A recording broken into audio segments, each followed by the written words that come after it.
बघा बजेटमध्ये हा एक जो टॉपिक दिलेला आहे की 16वे वित्त आयोग जो आलेला आहे त्याचे रिकमेंडेशन ठीक आहे. आपण खूप वेळेस हा टॉपिक निग्लेक्ट करत असतो पण करायचा नाही आहे.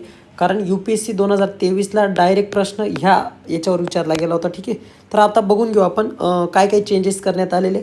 बघा मुळात तर क्रायटेरिया काय आहे की जर तुम्हाला जो टॅक्स आलेला आहे तो केंद्रात आणि राज्यात जर डिवाईड करायचा असेल तर बघा इन्कम डिस्टन्स किती आहे, तिथं लोकसंख्या किती आहे, त्याच्यानंतर डेमोग्राफिक परफॉर्मन्स काय आहे, त्या राज्याचं क्षेत्रफळ काय आहे, फॉरेस्ट कवर किती आहे त्याच्यानंतर टॅक्स आणि फिस्कल एफर्ट्सला किती त्या राज्याने प्रायोरिटी दिलेली आपल्याला दिसते आणि कॉन्ट्रीब्युशन GDPमध्ये काय आहे.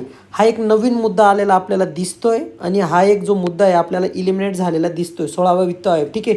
तर ही गोष्ट खूप इम्पॉर्टंट आहे, लक्ष देऊन ऐकायचं आहे. बघा इन्कम डिस्टन्समध्ये आपण 2.5चं डिक्रीमेंट केलेलं आपल्याला दिसतं आहे की इन्कममध्ये आपण जो आधी 45% घेत होतो आता 42.5%.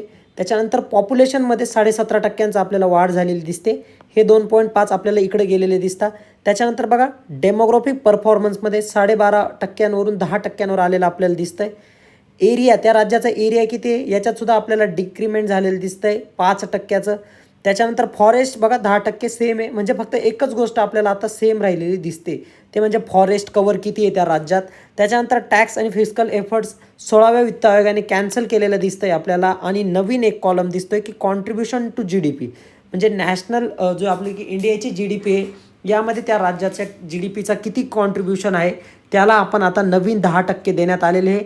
असं 100% डिव्हॉल्युशन आपल्याला इथं राज्यांचं देण्यात आलेले आहे. खूप इम्पॉर्टंट टॉपिक आहे, याच्याकडे सिरियसली बघायचे थोडंसं. धन्यवाद.